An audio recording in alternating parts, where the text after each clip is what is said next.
اس کا تقاضا کیا ہے؟ اس کا تقاضا یہ ہے کہ وہ ایک دن اپنی عدالت برپا کرے، اس لیے کہ اس دنیا کو جس طریقے سے بنایا گیا ہے اس میں عدالت کا ظہور نہیں ہوتا.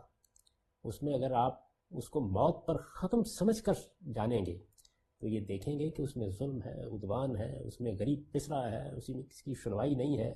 بالعموم جن لوگوں کے پاس دولت ہے، اقتدار ہے یا اور کوئی اس طرح کی چیز ہے وہی حکومت کر رہے ہیں. انسان ان کا محض غلام ہو کر رہ گیا ہے. یہ چیز قدیم زمانے میں ایک پہلو سے تھی، دور جدید میں ایک دوسرے پہلو سے ہے.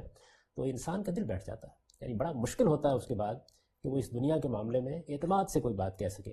لیکن جب ہمیں یہ معلوم ہوتا ہے کہ اس دنیا کے اندر جو عدالت بظاہر برپا نہیں ہے، جس انصاف کے لیے ہم ترستے ہیں، جس کے لیے ہم نے جدوجہد کرتے ہوئے ہزاروں سال گزار دیے ہیں لیکن وہ آخری شکل میں میسر نہیں ہوا، وہ آخرت میں نہ صرف یہ کہ میسر آئے گا بلکہ میرٹ کی بنیاد پر، علم و اخلاق کی بنیاد پر، ایمان و عمل کی بنیاد پر فیصلے ہوں گے. یعنی یہ اس کی پروردگاری اور اس کی رحمت کے دوام و استمرار کا تقاضا ہے کہ وہ ایک دن اپنی عدالت برپا کرے. چنانچہ وہ اسے برپا کرے گا اور اس طرح برپا کرے گا کہ اس دن سارا زور و اختیار اسی کو حاصل ہوگا. سب کے سر اس کے سامنے جھکے ہوں گے، کسی کو یارانہ ہوگا کہ اس کے سامنے زبان کھول سکے.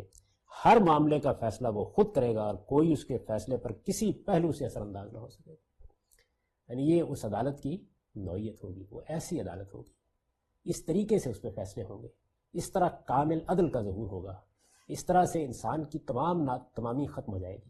یہ وہ